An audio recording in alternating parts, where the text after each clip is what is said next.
Dans la sourate 41, verset 12, je cite, il décréta d'en faire 7 cieux en 2 jours et révéla à chaque ciel sa fonction. Si dans cette sourate 41, verset 12, Allah subhanahu wa ta'ala, il décréta d'en faire 7 cieux, on a une bonne raison de croire qu'il existe 7 cieux. À présent, d'où vient l'ennui général avec ce verset? Bien sûr, la problématique a vu jour avec la participation des uns des autres avec souci d'ingéniosiser ce verset avec bien sûr beaucoup d'ingéniosité. Est-ce nécessaire cette ingéniosité si le texte coranique s'auto-explique? De plus, quand Allah cite les cieux, il les en fait des éléments de preuve. Mais si ces cieux échappent à nos regards, sont-ils encore des alibis d'Allah? Non. Alors, qu'en est-il réellement de 7 cieux? Bienvenue à tous, Ismaël Kossi, j'espère que vous allez tous bien, alhamdoulilah. Si vous aimez l'interreligieux, des arguments, la Bible et le Coran Al-Karim, vous êtes au bon moment et pour en faire plus, pour bénéficier de toutes nos informations, Inch'Allah, vous allez vous abonner sur notre page Ismaël Kossi officielle, qui est notre page Facebook, et aussi Ismaël Kossi, Bible Coran YouTube ou Ismaël Kossi YouTuber. Une fois de plus, Inch'Allah, dans cette vidéo, nous allons partir de base pour voir réellement quels sont les 7 cieux dont cite Allah subhanahu dans le nom Coran. Bien évidemment, ces 7 cieux ont été objet d'explications ingénieuses, mais aujourd'hui, Inch'Allah, nous aussi, nous avons pris la responsabilité d'y participer pour voir réellement qu'en est-il. Alors, qu'en est-il réellement de ces 7 cieux? Inch'Allah, nous allons partir dans le nom Coran, lire des versets et voir la façon dont Allah subhanahu wa ta'ala il est en train de les décrire. Bien évidemment, des explications ont été données précédemment. Certains ont dit que ces 7 cieux, ce sont des cieux en tôle, des plafonds en cuivre, en or, en argent et autres. Est-ce réellement cette explication d'où Allah subhanahu wa ta'ala en fait mention dans le Coran?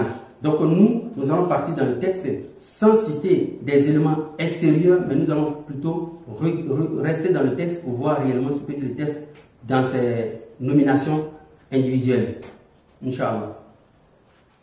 Plongeons-nous dans la sourate 41, verset 12 que nous avons lu précédemment. Il décréta d'en faire 7 cieux en 2 jours et révéla à chaque ciel sa fonction. Donc ici, il est question de 7 cieux. Prenons la sourate 45, verset 3. Dans la sourate 45, verset 3, Allah subhanahu wa ta'ala dit, Bismillahirrahmanirrahim, il y a certes dans les cieux et la terre des preuves pour les croyants.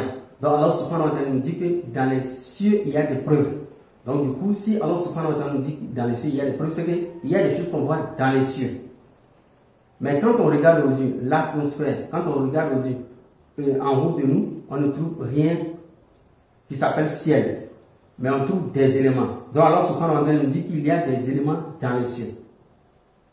Revenons au verset 13. Il dit, il vous a assujetti tout ce qui est dans les cieux et sur la terre. Il nous a assujetti tout ce qui est dans les cieux. C'est-à-dire, en quelque sorte, les choses qui sont dans les cieux, alors subhanahu wa ta'ala nous les a assujettis. Mais aujourd'hui, quand on lève les yeux, on regarde en haut, qu'est-ce qu'on voit? Est-ce qu'on voit le ciel ou on voit certains éléments? Donc, alors subhanahu wa ta'ala, pourtant, Allah subhanahu wa ta'ala nous dit que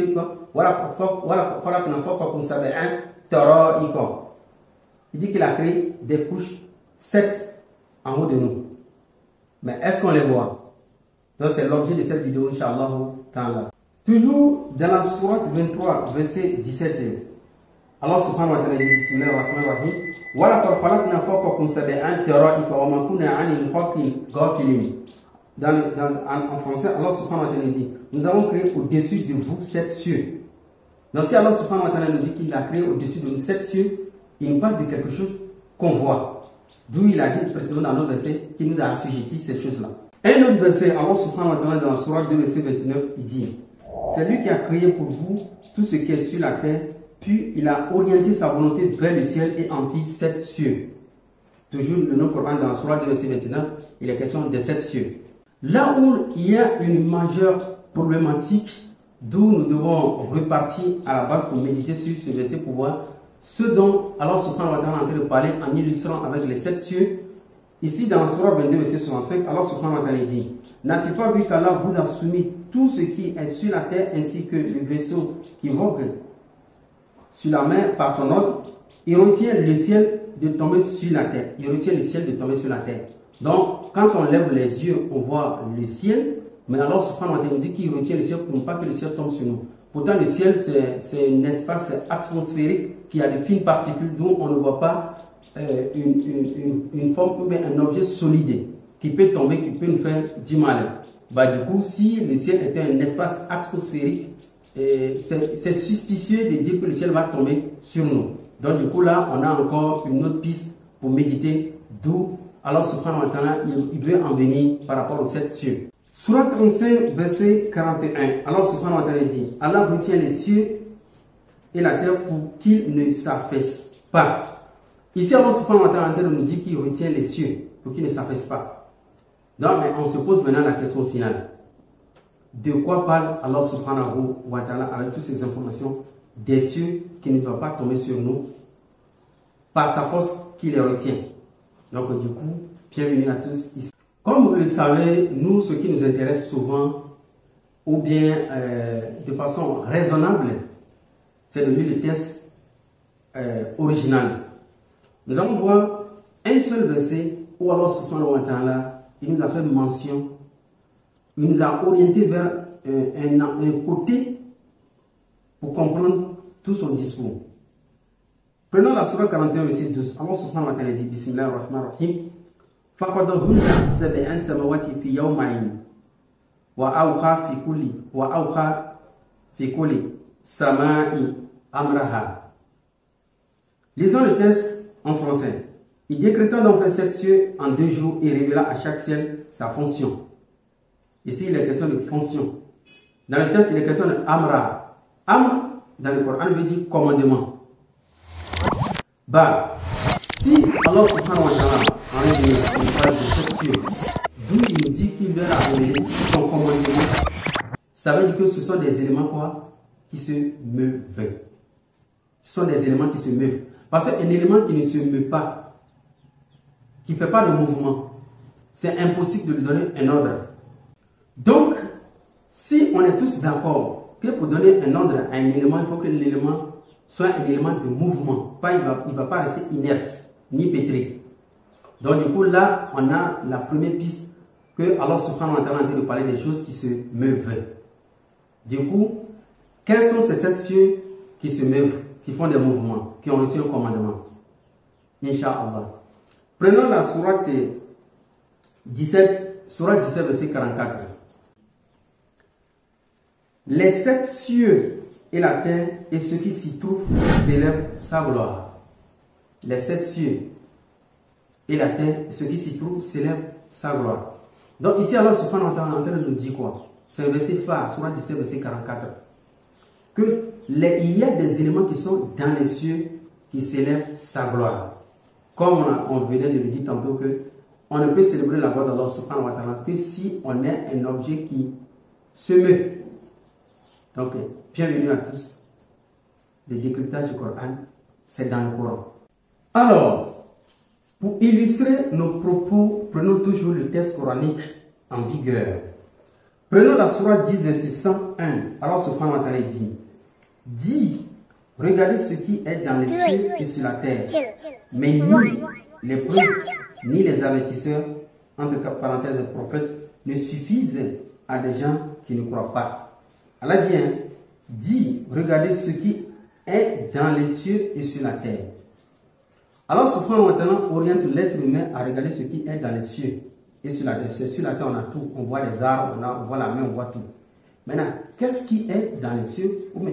Que sont-ils ces éléments qui sont dans les cieux? Donc, Allah subhanahu wa ta'ala est en train de nous orienter pour contempler ces éléments-là et avoir une preuve de réflexion. Du coup, si Allah subhanahu wa ta'ala nous parle que ces éléments sont des preuves, c'est que nous les voyons, nous les contemplons, nous les sentons. Dans la Surah 6, verset 75, Ibrahim alayhi salatu wassalam, qu'est-ce qu'il va faire? Suivant ce conseil d'Allah subhanahu wa ta'ala de la Surah 10, verset 101. Ainsi, avons-nous montré à Abraham le royaume des cieux et de la terre, afin qu'il fût de ceux qui croient avec conviction. وَكَذَلِكَ نُرِي إِبْرَاهِيمَ مَلَكُوتَ السَّمَاوَاتِ وَالْأَرْضِ وَلِيَكُونَ مِنَ الْمُوقِنِينَ. Allah subhanahu wa ta'ala dit qu'il a montré les cieux, le royaume des cieux et la terre à Ibrahim alayhi salatu wa salam. Donc, regardons dans le Coran qu'est-ce qu'Allah subhanahu wa ta'ala a montré à Ibrahim alayhi salatu wa salam qu'il appelle le royaume des cieux. Alors, bien évidemment, Ibrahim alayhi salatu wa salam, qu'est-ce qu'il a fait? Au verset 76 de la sourate 6, dit: quand la nuit enveloppa, il observa une étoile et il dit: voilà mon Seigneur. Ibrahim alayhi salatu wa salam, il a vu une étoile. Après, au verset 77, qu'ensuite il observa la lune. Ça fait le deuxième. Troisième, lorsqu'il observa le soleil levant, il dit: voilà mon Seigneur, celui-ci est plus grand. Puis lorsque le soleil disparut, il dit: ô mon peuple, je désavoue tout ce que vous associez à Allah. Donc ici, nous allons partir au tableau pour illustrer ce que Ibrahim alayhi salatu wa salam, il a fait pour connaître les royaumes des cieux. Comme Allah subhanahu wa ta'ala dit: wa kazalika nuri Ibrahim malakuta samawati. Vous voyez que Allah subhanahu wa ta'ala, il nous a fait savoir qu'il a montré le royaume des cieux à Ibrahim alayhi salatu wa salam. Qu'est-ce que Ibrahim alayhi salatu wa salam, il a vu comme dans le royaume des cieux? Passons au tableau pour illustrer nos propos, Inch'Allah. Alors, illustrons nos propos. Ibrahim alayhi salatu wa salam, le voici ici, dans Sourate 6, verset 75. Premièrement, qu'est-ce qu'il a vu? Il a vu des étoiles. Voilà, il a vu des étoiles. Après, il a vu quoi? Il a vu la lune qui est ici. Après, il a vu quoi? Il a vu le soleil. Bon, quels sont ces 7 cieux?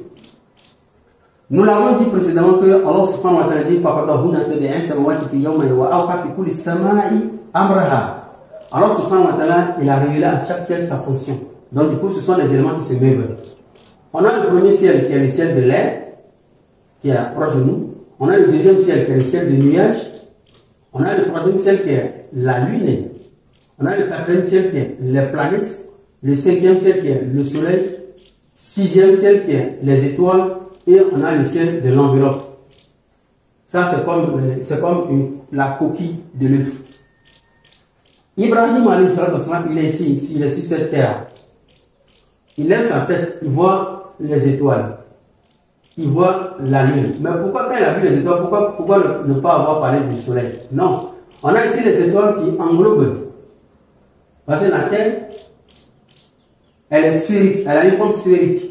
Donc, quand vous êtes ici, vous voyez les étoiles premièrement. Bien évidemment, si c'est encore la nuit, vous ne voyez pas le soleil. Donc, il a dit souvent voir ça la nuit. Après, il a encore vu la lune, et toujours la nuit. Et le jour, il voit le soleil. Donc, ici, alors subhanahu wa ta'ala en train de nous faire voir l'explication des 7 cieux nommés par lui-même. Parce que les gens disent que non, ici, le premier ciel, c'est en tôle, en cuivre, en argent, en or, en ceci, cela. Non. Le texte coranique s'explique toujours par lui. Alors, ce qu'on appelle que c'est lui qui explique le texte coranique. Comme nous l'avions dit précédemment, que les 7 cieux sont des éléments qui se meuvent, selon la sourate 41, verset 12. Donc, ici, le ciel de l'air, il y a l'air qui est ici dans ce ciel. L'air fait le mouvement. Le nuage fait le mouvement, c'est ça qui est la pluie. Le ciel de la nuit fait le mouvement. Les planètes, ils font le mouvement. Elles font plutôt le mouvement. Le soleil, il fait le mouvement. Les étoiles, elles font aussi des mouvements. Maintenant, on a le ciel de l'enveloppe, c'est-à-dire ce qui englobe toute la terre. Pourquoi ça englobe toute la terre?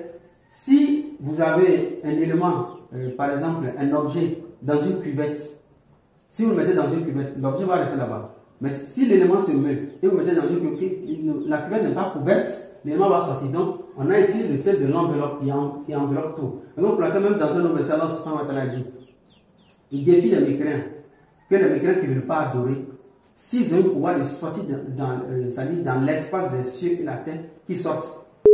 C'est-à-dire, c'est une sphère qui lui appartient. Donc, il englobe avec ça. Rien ne peut sortir de ça. Au-delà de ça, on a encore d'autres sphères que nous allons voir tout de suite quand on se prend à dit. Voilà, parfois, là, on a un fois qu'on savait un terreau qui a créé au-dessus de nous 7 couches. Ce sont 7 couches là que nous allons voir. C'est ça qui est première couche, deuxième couche, troisième, jusqu'à 7. Maintenant, à l'intérieur de ces couches-là, il y a des éléments qui se meuvent. Ces éléments nous sont assujettis. Donc nous allons repartir tout de suite dans les questionnaires pour expliquer proprement ces éléments-là, leurs fonctions et ce dont pourquoi ils existent. À présent, nous allons nous poser certaines questions. Parce qu'il ne suffit pas de dire non, les 7 cieux, c'est les éléments-là, et puis bon, la vidéo est close. Non. Vous savez, comme nous rentrons en profondeur avec le Coran Al-Karim. Nous allons poser certaines questions sur ces 7 cieux pour voir si réellement les réponses sont logiques. Première question. Pourquoi Allah attirerait-il les regards sur ce que nous ne voyons pas? Si Allah subhanahu wa ta'ala nous a attiré les regards sur les cieux, c'est que c'est les éléments qu'on voit. Par exemple, Allah subhanahu wa ta'ala dit dans la sourate Ra'd que c'est lui qui a immobilisé la terre avec des montagnes. Mais les cieux, il les a immobilisés plutôt avec des éléments qu'on ne peut pas voir. Taronaha. Comprenez un peu? Les éléments qu'on ne peut pas voir. Bon, du coup, c'est parce qu'on ne voit pas ces éléments qu'Allah subhanahu wa ta'ala ne les cite pas. Mais on voit les montagnes qui ont immobilisé. On voit les montagnes au moins. Donc, Allah subhanahu wa ta'ala nous dit quoi? Il nous cite les montagnes. Où ça, je vous lis le verset en entier. Surat 13, verset 3. Allah subhanahu wa ta'ala dit, Bismillahirrahmanirrahim. Allahu lazi rafa'a as-samawati bighairi amadin tarawnaha. Allahu lazi rafa'a as-samawati bighairi amadin tarawnaha. Et c'est lui qui a étendu la terre et il a placé des montagnes et fleuves. Il a étendu la terre et il a placé des montagnes et fleuves. Vous comprenez un peu? Maintenant, au verset 2, il dit, Allah c'est lui qui a élevé bien haut les cieux sans piliers visibles. Dans le autre verset, Allah subhanahu wa ta'ala dit que c'est lui qui a immobilisé la terre avec des montagnes. Mais ici, il ne nous a pas dit l'élément avec lequel il a immobilisé les cieux. Donc, ça veut dire que si Allah subhanahu wa ta'ala ne nous dit pas ces éléments, ça veut dire que ce sont des éléments qu'on ne voit pas. Parce qu'un élément, entre parenthèses, censé être une preuve, doit être visible et sensible. Donc, la première question, si Allah subhanahu wa ta'ala nous oriente vers les preuves décrites comme les 7 cieux, ça veut dire que les 7 cieux sont les éléments que nous voyons. Nous sentons l'air, nous voyons le nuage, ainsi de suite, ainsi de suite. On ne voit pas l'air, mais on sent l'air.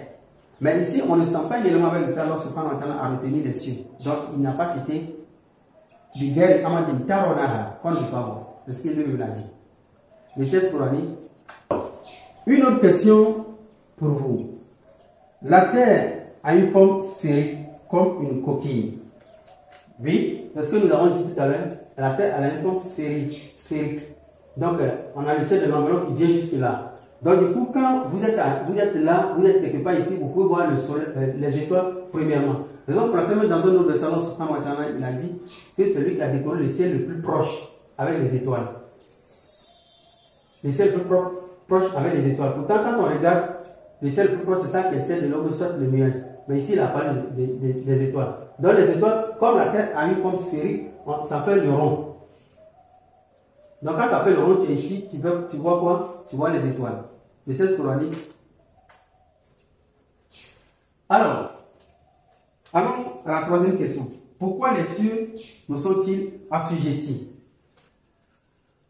Pourquoi Allah subhanahu wa ta'ala nous a dit dans le texte que nous avons lu précédemment que les cieux nous sont assujettis? Les cieux nous sont assujettis parce que, par exemple ici, la terre tourne autour du soleil. On a ici des éléments, les étoiles qui nous donnent des éléments de vie. On a le soleil aussi qui nous donne des éléments de vie. On a la lune aussi qui nous donne des éléments de vie. On a les nuages aussi qui nous donnent des éléments de vie. Ici, par exemple, l'eau. On a l'air aussi qui est un élément de vie pour respirer. Donc, les 7 cieux nous sont assujettis. On a les étoiles pour compter le temps. On a aussi le soleil, la lune, tout ça pour compter le temps. Donc, ils nous sont assujettis. On a besoin d'eux. Allons à la quatrième question. Pourquoi l'existence des couches appelées ciel? Ici, il faut bien retenir. Pourquoi l'existence des couches appelées ciel? Voilà pourquoi on n'a pas procédé un taureau et un corps. Alors, subhanahu wa ta'ala dit qu'il a fait 7 couches. Pourquoi couches ici? On a le ciel de l'air. C'est-à-dire, l'air ne peut pas quitter là pour s'infiltrer là.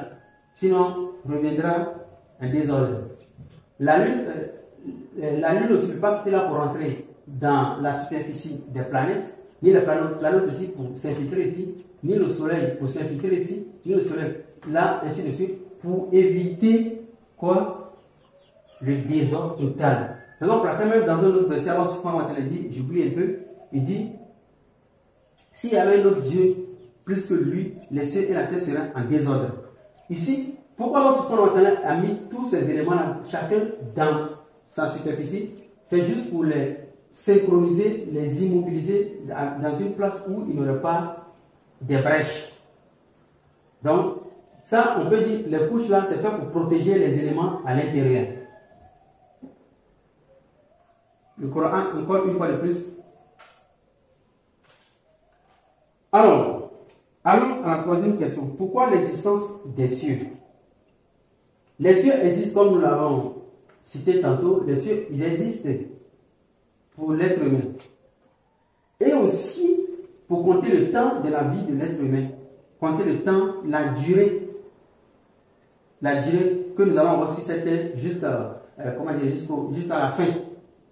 Si le soleil n'existait pas, la terre qui tourne autour du soleil qui fait compter le temps, nous n'allons pas vivre juste à un temps. Nous n'avons pas le temps. Ce sont ces éléments qui nous permettent le jour, la nuit, des saisons. Ce sont ces éléments-là. Donc nous allons revenir sur les 6 jours. Nous avons fait une vidéo sur les 6 jours de la création. Vous serez quoi? Alors, conclusion. En regardant tout cet agencement synchronisé, on pense à une force, raison pour laquelle Allah subhanahu wa ta'ala a dirigé Ibrahim alayhi salatu wassalam vers cela. La conclusion, c'est que en regardant tout cela, ce système synchronisé, raison pour laquelle Allah subhanahu wa ta'ala, il a dirigé notre grand-père Ibrahim alayhi salatu wassalam vers ça. Il lui a dit, regarde les étoiles, la nuit, le soleil, regarde tout cet agencement. Ça va te donner une réflexion qu'il existe un être suprême. Parce que Ibrahim il était auprès de son peuple qui adorait des dieux qui n'avaient rien de preuve. Donc Allah subhanahu wa ta'ala a dirigé vers cet agencement-là, ce système synchronisé. Et c'est là, après Ibrahim il fut vraiment un vrai croyant appelé ami de Dieu. Donc, en conclusion, les cieux dont parle Allah subhanahu wa ta'ala, ce sont ces éléments que nous avons cités, Inch'Allah, juste après le contraire venant du Coran Al-Karim. Sinon, toutes les spéculations qui sont faites autour de ces versets d'Allah subhanahu wa ta'ala doivent rester en tapis. Merci beaucoup. وزينا السماء الدنيا بمصابيح وحفظا ذلك تقدير العزيز العليم فإن أعرضوا فقل أنذرتكم صاعقة مثل صاعقة عاد وثمود إذ جاءتهم الرسل من بين أيديهم ومن خلفهم ألا تعبدوا إلا الله قالوا لو شاء ربنا لأنزل ملائكة فإنا بما أرسلتم به كافرون